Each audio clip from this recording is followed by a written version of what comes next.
Oke, jadi dahulu kala Rusia dan Ukraina itu adalah negara yang sama-sama memiliki kultur budaya yang sangat sama. Mereka tuh sama-sama bangsa Slavik dari ratusan tahun lalu. Jadi ibaratnya kultur mereka ini tuh udah sama, udah sohib banget lah pokoknya.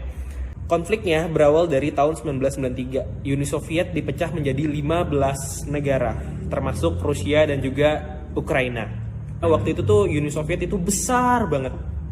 Inilah yang membuat Amerika dan negara-negara barat lainnya membuat organisasi militer tandingan, yaitu NATO. Di tahun 2013, NATO terus melebarkan sayapnya, kepak sayap kebinekaan mereka, menebarkan franchise mereka di berbagai negara. Dan sebagai catatan, maksud dari menebarkan franchise di sini adalah menaruh militer-militer mereka di berbagai negara yang kerjasama dengan mereka. Di tahun 2013 sendiri, Presiden Ukraina waktu itu, yaitu Presiden Yanukovych, itu tuh deket banget sama Presiden Rusia, yaitu Pak Vladimir Putin. Jadi tuh mereka bener-bener deket dan menolak untuk bisa bergabung dengan NATO.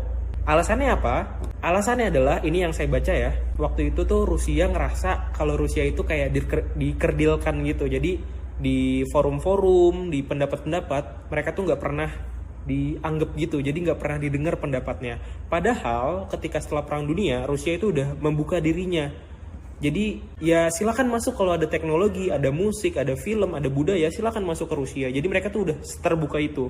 Tapi dengan keterbukaan itu, mereka tetap dianggap sebagai lawan. Inilah yang membuat Rusia menjadi kecewa, dan kemudian pada tahun 2014 muncullah konflik dari warga Ukraina ngerasa kalau kayaknya kita tuh harus gabung sama NATO, dan akhirnya terus didorong dan akhirnya pecahlah konflik. Nah, untuk mengademkan konflik ini sempat ada perjanjian damai dari kedua belah pihak, udah ketemu juga nih, udah musyawarah mufakat gitu kan, sambil makan gorengan dan minum kopi. Mungkin ada beberapa negara juga yang ikut serta, tapi ini tuh nggak berlangsung lama.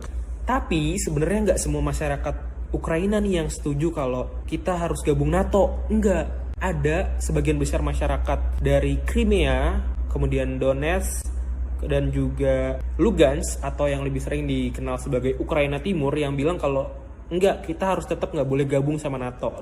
Nah, pada akhirnya ini tuh diadakan sebuah referendum Crimea, yang akhirnya referendumnya selesai, sah, hasilnya udah ada, tapi Ukraina nggak mau mengakui referendum itu. Kan Rusia kayak jadi ngerasa, ini apaan sih ini? Kenapa Rusia nggak pengen banget Ukraina gabung sama NATO? Karena kalau sampai NATO gabung dengan Ukraina, pastinya NATO akan menaruh militer-militernya di Ukraina, yang mana itu adalah berbatasan langsung dengan Rusia, yang tentu saja akan sangat merugikan Rusia.